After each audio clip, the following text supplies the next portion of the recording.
Galchuma fuuliin sanagaa jarkeen VOA afaan Oromoo caqasuu jirtan. Raadiyoo VOA sagantaa afaan Oromoo wixataa jimaata galgal sa'aatii 2:00 sa'aatii 8 baandii 22:25 irratti tan maleellee Naayil Saat irratti VOA 24 irra caqasuu jirtan. Roobii adoolessi tokko bara 2020 VOA afaan Oromoo caqasuu jirtan. Ansoora Alaaqeeti. Jecha Hacaaluu Hundeessaa, hidha Jawaar Mohammed, obbo Baqqalaa Garbaa, aktiivistootaa fi nama hedduutiif jedhee Oromiyaa fi biyya laallaa keessatti nama hiriira guddaa babbaa'uu jira. Oduu asanfan. Attamooltan kabajamtoota dhaggeeffatoota keenya oduun har'aaf qabnu kunooti.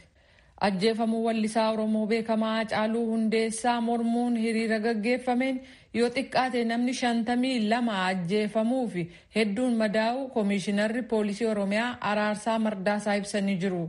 Akka gabaasaa ba'eetti namoonni hedduun kan ajjeefaman dhukaasaa fi haleellaa humnooti nageenyaa fi kanneen mormii gaggeessan gidduutti gaggeeffameen ta'uun ibsameera. Guyyoota lamaan darban kana keessatti namoonni hedduun hidhamuu poolisiin beeksisee jira. Kanneen to'annaa jala oolan gidduudhaa daayirektara OMN duraanii fi miseensa paartii mormituu KFO Jawaar Mohammediif hoogganoonni siyaasaa kanneen biroon keessatti argamu jedhameera. Poolisiin akka jedhutti Jawaar Mohammediif eegdonni isaa poolisii wajjin kan walitti dhukaasan yoo ta'u kunis reeffa weellisaa Hacaaluu Hundeessaa gara Ambootti geeffamaa yeroo tureetti ta'uu ibseera. Gama kaaniin hayyu dureen adda bilisummaa Oromoo obbo Daawud Ibsaa VOA'f akka ibsanitti hiriirtonni karaa nagaan gaaffii isaanii akka dhiyeessan gaafatanii kana malees mootummaan dhimmootii yeroo dheeraadhaaf turan haala hundumaa hirmaachiseen akka furu gaafataniiru. Gocha hokkaraa biyyattii keessatti gaggeeffamu kamiyyuurra dhaabi isaanii hidhata kan hin qabne ta'us beeksisaniiru. Raashaan hidhattoota Taalibaaniif maallaqa kennuun loltoota Ameerikaa akka ajjeesan gootee odeeffannoo jedhu iccitii isaa ba'uusaa fi Waayit Haawus aangawoota tika nagaa biyyattii komatan. Kunis sodaan kun dhugaa ta'uusaa yaada tokkorra ga'uufillee carraa jiru dukkaneessee jedhameera. Weerarri vaayirasii kooroonaa jalqaba Yuunaayitid Isteetsi keessatti argame as yeroo jalqabaaf biyyattiin kibxata kaleessaa qofa namni vaayirasichaan haaraa qabaman lakkoofsi isaanii 47,000 galmeessitee jirti. Kanneen haaraa qabaman kana keessa harki caalaan kutaa Arizoonaa fi Teksaas irraa yoo ta'an Kaalifoorniyaa, Floriidaa, Joorjiyaa, Saawus Kaarolaayinaa irraas keessa jiru jedhameera. Oduun keenya kanuma. Raadiyoo VOA sagantaa afaan Oromoo caqasuu jirtan. Ambootti hiriira guddaatti jira. Maatii Hacaaluu Hundeessaa keessa firtokko ijjeessanii jedha. Oduun Naakoor Malkaachi nu erge. Hayyee Naakoor akkam oolte mee har'a Amboo keessatti maaltu mul'ata? Akkam oolte guyyaadhaa magaalaa Amboo keessatti jalqaba irratti kaasuudhaaf dargaggootni yookaan qeerroon magaalaa Amboo 1,000 lakkaa'aman ganamarraa jalqabanii magaalaa keessatti hiriira gaggeessaa turanii artist Hacaaluu Hundeessaa goota Oromoo handhuura Oromiyaa yookaan Finfinneetti kan awwaalamuu qabu gaaffii jedhu dhiyeessaatti kan turanii qeerroowwan gaaffii dhiyeessaa turan keessaa Dr. Lalisaa kan jedhaman Hacaaluu kan galaafatan dubbiin waa'ee siidaa milbii ilaalchisee dubbate irraa ka'eeti. Kanaaf sirni gaggeessaa isaas kan taasifamuu qabu, awwaalchisaas kan gaggeeffamuu qabu, Finfinnee bakka qixxee goototaa namoonni kanneen biroo beekamoo ta'an itti awwaalamanitti ejjennoo jedhu akka qabu kan inni himee jiru jechuudha. Dargaggootni kanneen biroos akkasuma ejjennoo wal fakkaataa akka qaban hiriira isaanii irratti argamee erga fudhadhee booda kallattumaan gara mana abbaa faadhaa yookaan gara mana maatii artist Hacaaluu Hundeessaatti kanan imale jechuudha. Maatii artist Hacaaluu keessaa nama argachuu dandeesseettaa? Eeyyee namu magaalaa Amboo keessatti bakka Torban Kuttaayee jedhamutti mana maatii isaa argamutti yeroo deemu namootni hedduun gadda isaanii ibsachuudhaaf bakka ta'an illee osoo hin jiraatiin naannoon sun marfameeti kan jiru maatii bira gahuudhaaf daqiiqota muraasa fudhachuun natti ture. Sanaan booda abbaa artist Hacaaluu Hundeessaa obbo Hundeessaa Boonsaa argadhee dubbiseen jira. Gadda guddaatu itti dhaga'ame. Ilmi isaanii Hacaaluu Hundeessaa torban darbe keessa gaaffiif deebii sabaa himaa biyya kana keessa jiru OMN jedhamu irratti dhimma Minilik irratti waan kaase waan maqaa dheefidha kan ajjeesan jedhaniiti kan jiranii. Sirna awwaalcha isaa ilaalchisees haati obbolaan mari'anneeti kan murtoo kanarra geenye jedhanii jiru. Awwaalchi isaa eessatti akka ta'u murteessineedha kan isaan jedhan Ambootti akka ta'u moo Finfinneetti? Akka magaalaa Ambootti adeemsifamu bakka dhaloota isaatti adeemsifamu murteessinee jirra. Kanaaf ammoo haatiif obbolaansaa anis sirriitti mari'anneerraadha kan isaan jedhanii. Obboleessa artist Hacaaluu Hundeessaa Siisaay Hundeessaa illee dhimma kana irratti gaafatamee murtoon maatiidhaan ta'uudha kan himee jiru jechuudha. Hacaaluu wajjin jiraata ture Siisaay magaalaa Finfinnee bakka Laboo jedhamee waamamutti jechuudha. Ijoollee 3 qaba Hacaaluun. Daa'ima ija tokko hin taane kan inni dhiisee deeme Giiftii jedhamti. Daa'imman isaa Milkii fi Dureettiinis akkasuma ijoollee xixiqqoodha. Umuriin isaanii waggaa 5 fi waggaa 2 kan ta'an jechuudha. Sababa koronaa wal qabatee ji'oota 7 darbeef ijoollee isaa wajjin wal hin argine siree adda baafatee osoo ijoollee isaan dhungatiin osoo jaalala ijoollee isaaf qabu ibsatiin akka ture kan dubbatu Siisaay. Obboleessi isaa Haftaamuu jedhamus akkasuma osoo mana ijaarratiin osoo waa'ee sabaa waa'ee dhimma Oromoo kanaa ganamaa galgala dhiphatu waa'ee tokkummaa Oromootu dhiphatu lubbuun isaa darbee jechuudhaan quuqama qabu kan inni ibsu. Hiriyaan isaa Guddisaa Dheeressaa jedhamus akkasuma namoo kan baay'ee si gaddisiisu bakkuma sanatti argamee osoo gaaffiif deebii obboleessa isaa Siisaayiin osoo dubbisaa jiru dhukaasni gara malee hammaataa ta'e banamee yeroo gadi ba'an ilaalu gara malee dhukaati kan jiru. Ani karaa biraatiin ergan bahee booda dhimmoota jiran adda baafachuudhaaf tattaafataan ture. Eessumni artist Hacaaluu Hundeessaa lubbuun isaa darbuu dhaga'een jira. Hiriyaan isaa Dajanee jedhamu harkarra rukutamuu dhaga'een jira. Hospitaalota Riferaala Yuunivarsiitii Amboo fi hospitaala waliigalaa Amboorraa ragaan guurradheen hospitaalota lamaanitti hanga odeeffannoo kun qindaa'etti lubbuun namoota 7 ta'uu darbee jira. Namootni 30 ol ta'anis immoo yaaliirra jiraachuudha kanan dhaga'ee jiru jechuudha. Dhukaasichi attamitti jalqabame nama gaafatte qabdaa qaama mootummaarraas haa ta'u yookaan namoota naannoo sana turanirraa? Naannoo sana turan dhukaasa kan jalqabamuu danda'e sababi isaa qaamoleen mootummaa reeffa isaa fudhachuudhaaf dhufanii odeeffannoo jedhutu qeerroo bira dhaqqabee sababa sanaaf dargaggootni hedduun bakka sanatti argamuudhaan reeffa Hacaaluu Hundeessaa bakka sana deemuu qabu waan jedhu kaasanidha kan isaan jedhanii. Yeroon qaama mootummaa irraa mirkaneeffachuudhaaf yaalii godhutti ammoo gara Amboo kan dhaqanii qaamolee 2 jedhu hoogganaan biiroo bulchiinsaaf nageenyaa Oromiyaa obbo Jibriil Mahammad 90 ol gaddiitti dhagaamee kan deeman. Kan hafan ammoo nagaa kan hin barbaanne jedhanii jiru. Sababa kanarraan kan ka'e namoonni seenanii reeffa Hacaaluu Hundeessaa fudhatanii bahuudhaaf yeroo taasisanitti qaamni nageenyaa bakka sanatti waan hawaasummaa ta'eef hin argamne ture. Yeroo bakka sanatti rakkoon uumamu garuu bakka sanatti argamuudhaan dhimmicha tasgabbeessuudhaaf yaalii godhee jedhanii jiru. Dhukaasa isaan gargar baasanii natti dandeenye baname eessumni Hacaaluu bakka biraatti immoo Wasiilas jedhamuu danda'a waan jedhaniif eessuma yookaan Wasiilli Hacaaluu bakka sanatti rukutameeti kan ture. Namoonni muraasnis madaaniiru kan jedhan isaanii lakkoofsaan hedduu hin jenne hanga lakkoofsaan namoota 40 madaa'e kan dureef dhiise ilaalchisee garuu ragaan qabatamaa isaan akka hin geenye kan isaan dubbatanii jiran jechuudha. Amma okkarichi qabbanaa'ee moo maalirra jira?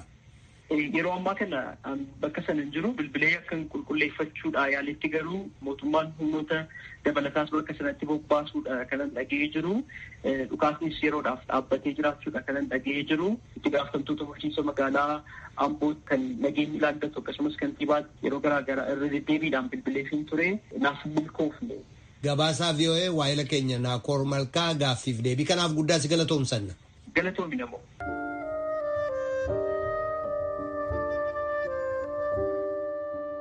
Raadiyoo VOA sagantaa afaan Oromoo caqasuu jirtan. Amma immoo gabaasa Finfinnee deebina Tsahaay Daamxootti oduu fulaa akka akkaataa argatu nutti.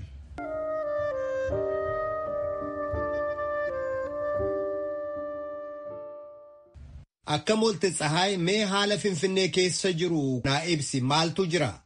Nagaa oltanii guyyaa kaleessaa qabee reeffa Hacaaluu Hundeessaa hospitaala yeroo fuudhanii deeman geggeeffamuudhaaf jedhu irratti rakkooleen garaagaraa uumamanii turanii keessumaa gara Amboo hin geessina waan jedhu walitti bu'iinsillee uumamee ture. Naannoo Birbirsa Goorootti immoo namni tokko rasaasaan rukutamee jira. Qeerroowwan geggeessaa reeffa Hacaaluu Hundeessaa sanarratti hirmaatan keessaa eegaan kaleessaa haalli sun ture. Reeffis gara Ambootti deemee jira. Sana qofaa osoo hin taane Komishinii Poolisii Bulchiinsa Magaalaa Finfinnee ibsitee jira. Rakkoon akka Magaalaa Finfinnee keessatti ture. Daandiin cufaa ture. Dhaabbileen daldalaa hedduun cufaa turanii har'as daandiin magaala keessaa cufaadha. Geejjibni hawaasaa hin jiru. Dhaabbileen daldalaa tokko ammallee cufaadha. Hoteelonnis cufamanii jiru. Haalli Finfinnee keessa jiru gabaabatti kana fakkaata. Calliseema jira magaalaan Finfinnee har'a. Muummichi ministeeraas haasawa godhanii turan kaleessa mee maali kan isaan jedhan qabiyyee isaa nutti himuu dandeessaa? Muummeen ministeeraa Itoophiyaa Abiyyi Ahimad ajjechaa suukanneessaa artist Hacaaluu Hundeessaa irratti raawwatame irratti gadda isaa itti dhaga'ame ibsanii turanii miidiyaa biyya keessaatiin. Isarratti wanti isaan jedhanii Hacaaluu ajjeesuun diinni keenya alaaf keessaa dhimma kanatti bahanii ija keenya qabsiisaniiru waan jedhu kaasanii keessumaayyuu immoo nageenyi biyyattii keessatti akka hin jiraanne Oromiyaan dirree lolaa akka taatu lolli Finfinneetti jalqabamee akka xumuramuu qabu jedhanii kanaan dura miidiyaalee irratti dhaadachaa turanii qaamoleen garaagaraa jechuudhaan kaasanii jiru. Isarra dhaabbataniif gadda isaanii ibsatanii uummanni Oromoo ammas gabbaa'ee sirna awwaalcha mucaa kanaa raawwachuutii qabamaa jechuudhaan ibsanii turan. Mee haasaan isaanii keessaa kana fudhadhe kana dhaggeeffadhaa. Shira alaaf keessa qindaa'edha. Diinonni keenyaadha. Biyyattii kana waraanuun barbaachisaa miti. Wal nyaachisuu hin danda'ama jechaa turani. Diinonni keenya keessa waraan Finfinnee keessatti jalqabni Finfinnee keessatti xumurraa jechuudhaan karoora isaanii dhoksaaf sodaa tokko malee miidiyaatti himachaa turani. Qindaa'inni kun yaalii amma humni isaa danda'u biyya naasisuuf, mootummaa naasisuuf, sabaaf sablammii wal nyaachisuuf bifa gurmaa ta'een, bifa qindaa'een yakka nurratti raawwatee jira. Hayyee Tsahaay Finfinneedha ala waan iyyaafatte qabdaa fakkeenyaaf magaalaalee adda addaa naannoo Finfinnee jiran akka Bishooftuu, Adaamaa, Shaashamannee fa'aa waan adda baafatte jira haalli jiru maal fakkaata? Eeyyan guyyaa har'aagaan godinaalee addaa Oromiyaa keessumaa naannoo Buraayyuu, Sabbataa akkasumas Laga Xaafoo, Laga Daadhii, Sandaafaa dabalatee balaaleffannaan ajjechaa weellisaa Hacaaluu Hundeessaa sababeeffachuudhaan namoonni ba'an irratti humnoota nageenyaa fi qeerroo qarree hiriira ba'an gidduutti walitti bu'iinsa akka ture iyyaafadheen jira. Magaalaa Buraayyuutti har'uma waaree booda kana namni tokko humna nageenyaa mootummaatiin ajjeefameera. Waajjira poolisii magaalaa Buraayyuu fuulduratti jechuudhaan namoonni achi turan natti himanii jiru. Namni 5 immoo madaa'anii akka turan natti himaniiru. Namoonni hiriira sana keessa turanii jechuudha. Magaalaa Sabbataattis akkasuma rakkoon ture balaaleffannaa warra ba'an irratti dhukaasni banamee humnoota nageenyaatiin madoon akka qaqqabeedha. Magaalaa Bishooftuu, Adaamaa dabalatee immoo kallattii gara bahaatiinis rakkoon akka jiru jiraattotarraa odeeffadheen jira. Dabalataan naannoo Oromiyaa keessaa godina Arsii irratti har'a wanti raawwate namoota balaaleffannaadhaaf ba'anii daandii cufan irratti daandii humnoonni nageenyaa bansiisanii turanii daandiin banamuu hin qabu jechuudhaan namoonni ammas mormii kaasanii walitti bu'iinsa uumameen Itayyaa irratti namoonni 3 lubbuun isaanii darbuu dhaga'eera. Akkasumas namoonni 13 immoo madaa'aniiru kan jedhu jiraattonni magaalaa Itayyaa irraa natti himanii jiru.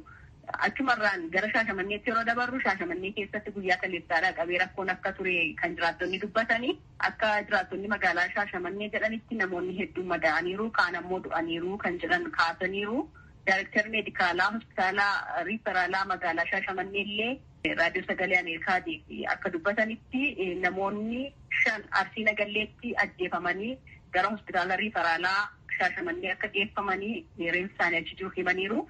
Namni tokko immoo magaalaa Shaashamanneetti ajjeefamee hospitaala Malkaa 25 akka ta'e daayirektarri meedikaalaa kun Dr. Kadir jedhaman ibsaniiru. Waliigalan naannoo magaalaa Shaashamannee irratti namoonni ajjeefaman namni 6 rasaasaan akka rukutamanii ajjeefamanidha. Dr. Kadir kan isaanii raadiyoo sagalee Ameerikaatiif himan. Kantiibaan bulchiinsa magaalaa Shaashamannee obbo Tamaam Huseen immoo namoonni ajjeefamuu himaniiru. Garuu namni ajjeefame amma ragaa harkaa qabnutti nama tokko qofaadha kan isaan jedhanii namoonni madaa'an jiraachuu malu jechuun kaasaniiru. Tilmaama malee qubatanii immoo ammatti harkaa hin qabnu jedhaniiru. Humnoonni hiriira ba'an humna nageenyaarra waan caalanii fi to'achuudhaaf illee yeroo nu rakkiseera. Garuu ammatti haalli jiru qabbanaa'eera. Humnoonni nageenyaa to'achuu danda'aniiru waan jiran kaasanii garuu daandiin magaalaa Shaashamannee dhaqabee hanga Mooyaaleetti Boorana qaxxaamuree deemu ammallee cufaa akka ta'e immoo jiraattonni odeeffannoo dabalataa nuuf kennaniiru. Tsahaay gara Finfinneettan si deebisa amma naannoo Buraayyuutti ta'e ka jettu kana akkasuma immoo Bishooftuu fa'aa ka jettu kana qaama mootummaarraa waan mirkaneeffatte qabdaa qaamni mootummaa ka jedhu. Qaama mootummaarraa akka waliigalaatti dubbii himaa bulchiinsa mootummaa naannoo Oromiyaa obbo Geetaachoo Baalchaati kan dubbisne. Isaanii naannoo Oromiyaa keessatti magaalota akka Shaashamannee fi Jimmaa maqaa dha'uudhaan magaalota kanneen biroo keessatti guyyaa kaleessaati malee har'aatti rakkoon hin jiru kan isaan jedhani. Guyyaa kaleessaa rakkoon tokko tureera. Hanga yoonaatti balaaleffannaa ajjechaa Haacaaluu Hundeessaa ilaalchisuudhaani namoota ba'an irratti namoonni 50 lubbuun isaanii darbuu himaniiru akka waliigalaatti Oromiyaa keessa. Namoota kana keessaa immoo humnoonni nageenyaallee akka jiran himaniiru. Rakkoon kun jiraachuu ibsani garuu magaalota tokko maqaadhaan nutti ajjecha magaalaa Buraayyuutti namni tokko lubbuun isaa darbuu fi akkasumas namoonni 5 madaa'uu walii wal qabatee kan jiraattonni kaasan qulqulleeffachuudhaaf waajjira poolisii bulchiinsa magaalaa Buraayyuutti bilbilee hin milkoofne yoo kan adda baafanneef ragaa arganne moodeenne kan dhiyeessinu ta'a. Waahila keenya gabaastuu raadiyoo sagalee Ameerikaa Tsahaay Daamxoo Finfinneerraa ibsa kennite guddaas galatoomsan. Galatoomaas.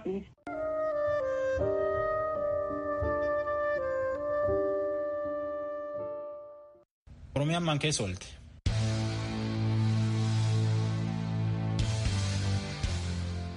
Koongireesii Federaalistii Oromoo keessaa Dr. Mararaa Guddinaatii fi ABO keessaa obbo Daawud Ibsaa dubbifne. Akka jarri jedhutti bulchiinsa KFO keessaa obbo Baqqalee Garbaatii fi Jawar Mahammediif gaazexeessaa fi aktivist Hamzaa Booranaatii fi nama hedduutti ijjeechaa Haacaaluutiin dudduubidhame. Mootummaan waan uummatii jiru caqasuu baannaan biyyittii gara hamaatti deemuu dandeettii jedha warri lachuuyyuu. Tigist Gammee dubbisa. Haacaaluu Hundeessaa yeroo baay'een keenya mana hidhaa turretti artiistota Oromoo kaan wajjinii fi qeerroo Oromoo wajjin qabsoon Oromoo gara funduraa akka deemu warra godhanii ajjeefamuun isaa gadda guddaa nutti fideeraan jedhan dura taa'aa Koongireesii Federaalaa Oromoo Piroofeesar Mararaa Guddinaati. Haacaaluun qabsoo Oromoo amma deemaa jiru kana nama olaantummaadhaanii kutannoodhaanii mootummaa fuuldura dhaabbatee naannootti maladhaa jirruu fi qabsoo kana gara fuulduraatti deemsisedha. Haacaaluus gadda Haacaaluu fi qabsoo keenya gara fuulduraatti fudhannee akka deemnuuf gumaacha guddaa kan godhudha.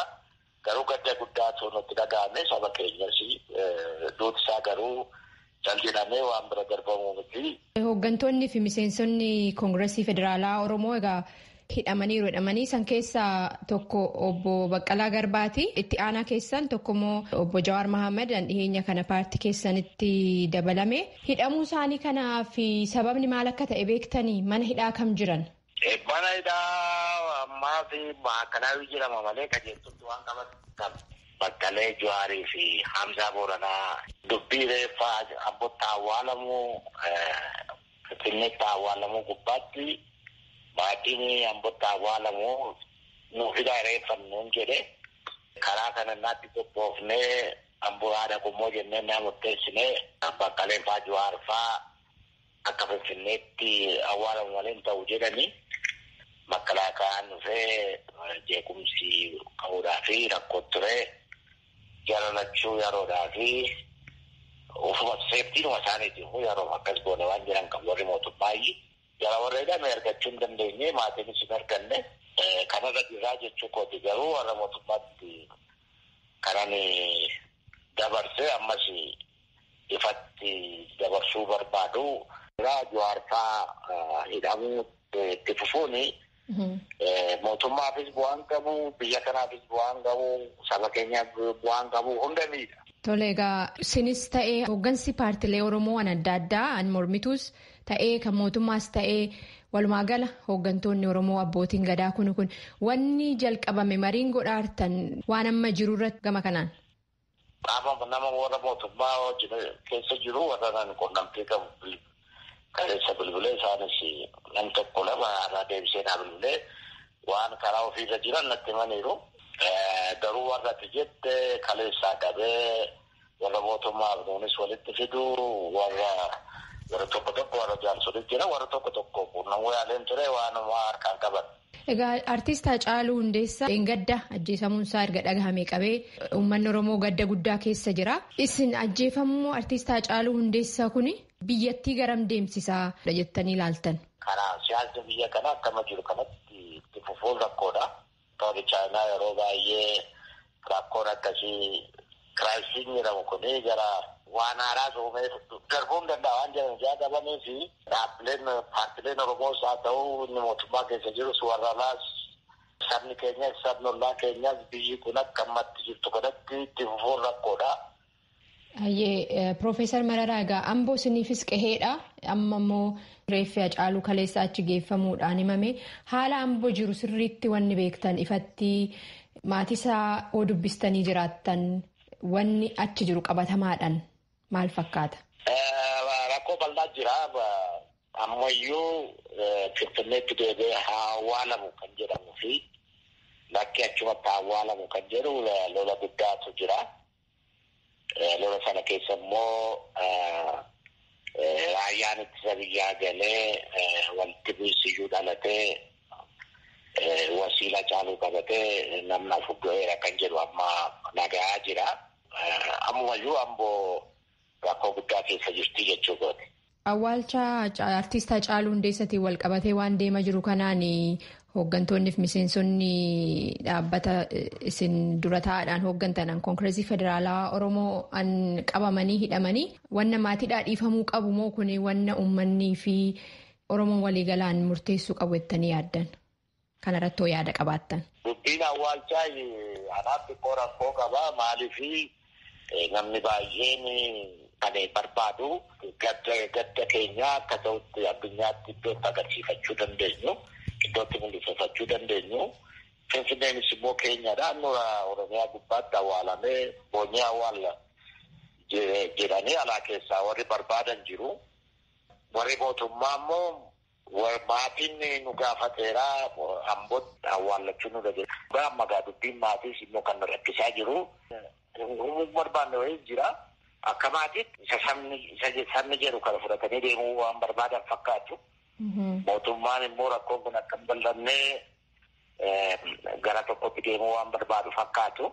Nutis kana keessa gallee kana ta'uutu irra jira jennee akka dhaabbitti murtii fudhachuun egaa maatiin suni gara kamitti deemuu maal barbaadanii jedhu wanti rakkoo tokko jira. Garuu kanas ta'u sana kabajaan awwaalamuun Hacaaluu mootummaadhaafis saba tasgabbeessuudhaafis biyya kanas immoo bal'inaametti gar tokkotti deemsuudhaaf warra sajjeese sanas hatattamaanii godanda'amee qaama qulqulluu ta'een qaama bilisa ta'een akka qulqullaa'u gochuun baay'ee barbaachisaadha jechuudha. Karaa biraatiin odeeffannoon miidiyaa hawaasummaa irratti manni Piroofeesar Mararaa Guddinaatii fi handura taa'aa adda bilisummaa Oromoo obbo Daawud Ibsaa waraanaan marfameera jedhu dhugaa akka hin taane hooggantoonni lamaanuu dubbataniiru. Yeroon sagantaa kanaaf lachuu wajjinuu gaafiif deebii geggeessu lamaanuu mana isaanii jiraachuu natti himan. Kanumaanan gara gaafiif deebii dura taa'aa adda bilisummaa Oromoo obbo Daawud Ibsaa wajjin godhetti sin dabarsa. Obbo Daawud Hacaaluun artiistii Oromoo bira darbee addunyaa irratti beekamtii guddaa qabu ta'uu dubbatanii dhimmi kun dhimma jabaa biyyattii mudate ta'uu tarreessan. Oromoo biratti qofaa otoo hin taane biyya kanatti baay'ee beekamaadha. Qabsoo keessattis guddoo beekamaadha. Kuni haala akkasii keessatti lubbuu isaa darbuu guddoo kan nama gaabbisiisuu fi guddoo kan nama birbirchuudha. Kan lammataa egaa kan ibsuu kanneen qaamni kana godhee fi warri kana godhanii cubbuu guddaa hojjetanii kan itti aanu dhimmi kuni dhimma faddi dhimma jabaa ka biyyi kun isa mudatte keessaati jabaa kan jedhamudha. Oromoof immoo adda. Ammoo waan adda gahaa turre irraati ka isa doorsisaa turantu jiru jedha. Inni himataa ture jedhu kuni yeroo sanatti eenyu fa'ii isumarraa gaafatame rikoordi ta'uutti ture. Inni kun immoo hafuura uumaa turetu jira. Amma immoo lafarratti mul'ate kuni haala yaaddessaa uummataa fi uummata wal dura dhaaba ka jedhu yaaddoo qabna.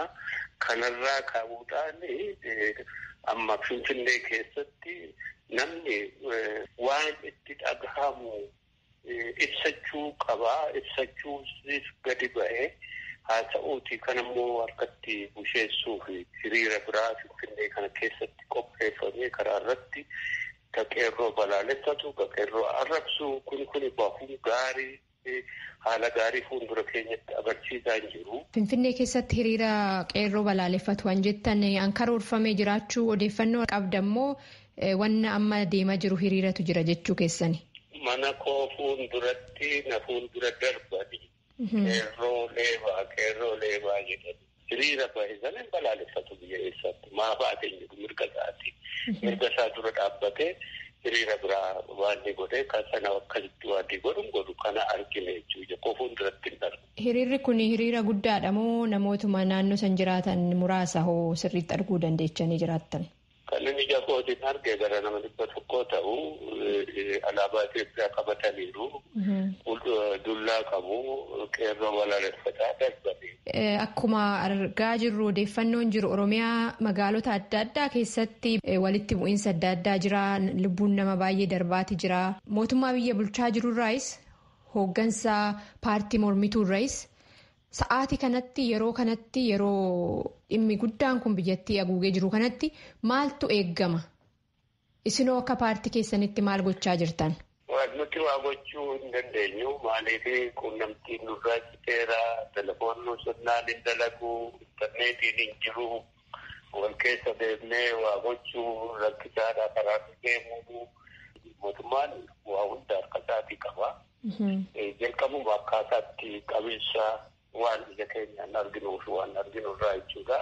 Waan gaarii argaa hin jiru. Ammoo sanarra dabalatee nama hidhuu fi maalii gochuun waan inni uumu ifaadha. Akkaataa qabiinsaa ka jenne kana.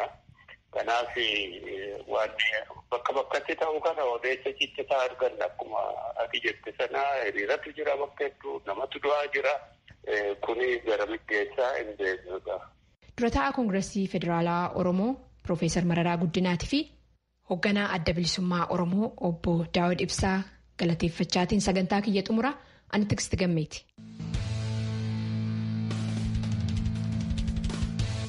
Ijjecha artist Hacaaluu Hundeessaa, hidha Jawaar Mohaammed, obbo Baqqalee Garbaa, aktivistiif gaazexeessaa Hamzaa Booranaa waliin nama hedduuttidha jecha dhaga'u jirra. Oromiyaa keessa Harargee haga Mooyyaleetti namni hiriir mormii jira. Biyya laallee London, Norway, USA fuula hedduutti namni hiriiratti jira. Warri DC, Maryland, Virginia fi Minnesota keessa warri leenettum jira. Warri kalee DC fi Minnesota dubbifna akkana jedha.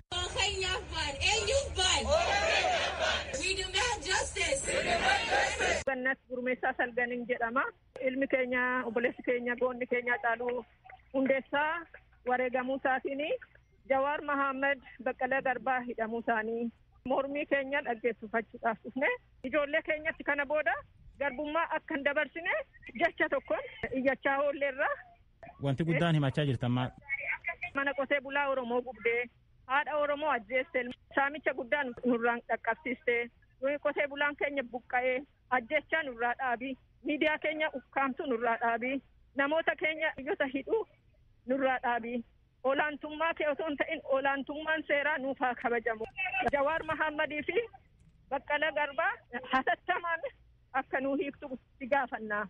Abiyyi kana nurraa dhaabii akka biyya Oromiyaa misoomsu barbaanna. Waraanni Oromiyaas immoo akkasumatti qawwee keessan qeerroo Oromoo irratti dhabuu hin qabdanii. Kana isin gaafannaan jedha. Ibsuu Kabbadaan jedhama. Wanna biyya keenya keessatti ta'aatii jiru Hacaaluu Hundeessaa nurraa ajjeesanii Jawaar Mohaammed hidhaa jira. Baqqalaa Garbaallee hidhaa jira. Nama keenya kan wareegame oliif gadi rakkisaa jiranii. Biyyi suni wanna tasgabbaa'uun irra jiraatuuf as dhufne gara biraan immoo uummata keenyattis solidaaritii agarsiisu jirraa isin bira jirra jechuudhaaf dhufne. Duuti kuni kan nurraa dhaabbatuufi. Ministeerri Haajaa Alaa Ameerikaa jirtanii jarimaan isaniin jedha. Quba qabnaa nuun jedhanii embaasiin konfarmii nu godhee jira rakkina kanaa jedhan. Lafti keenyas nutis rakkinni kun nu gahee jechaatii jirra. Nagaadhaan jiraachuu barbaanna malee bara baraan boo'u gandi mataarra nu taa'ee nu ajjeesuu kana nu gahe. Abdurizaaq Duubeellee warra Minisoota Qonsilaa Itoophiyaa ka San Pool jiru duratti hiriira baay'ee rakkoo himate keessa tokko. Baqqalee Garbaa fi Jawaar Mohaammed Hamzaa Booranaa fa dabalatee hooggantoonni Oromoo qaroon uummata Oromoo bifa adda addaatiin hidhamaa jiranis haa dhaabbatu kan jedhus keessa jira. Lammiilee nagaa irratti tarkaanfii kanneessaa fudhataa jiru. Keessatti walitti bu'iinsa hospitaala Phaawulos irraa reeffi Hacaaluu bahee yommuu deemu agriimentiin maatii namni irraa du'e kana kan qeerroo Oromoo iddoo sanitti argamanii kan hooggantoota Oromoo bakka adda addaatti jiranii wajjin mariin osoo hin godhamin Haacaaluun gara Amboo deemee awwaalamuu qaba jedhamee murtoo qaama tokkoon murtaa'ee dhufe hin fudhannu jedhamee mormiin bikka adda addaatiin ka'ee walitti bu'iinsa sanniin wal qabatee dhukaasni adda addaa iddoo sanitti ka'ee namoonni akka miidhamanii turan Oromiyaa guutuu keessatti haalli jiru baay'ee suukaneessaa ta'uu ilaalchiseeti uummanni mormii isaa kana deemsisaa jiru jechuudha.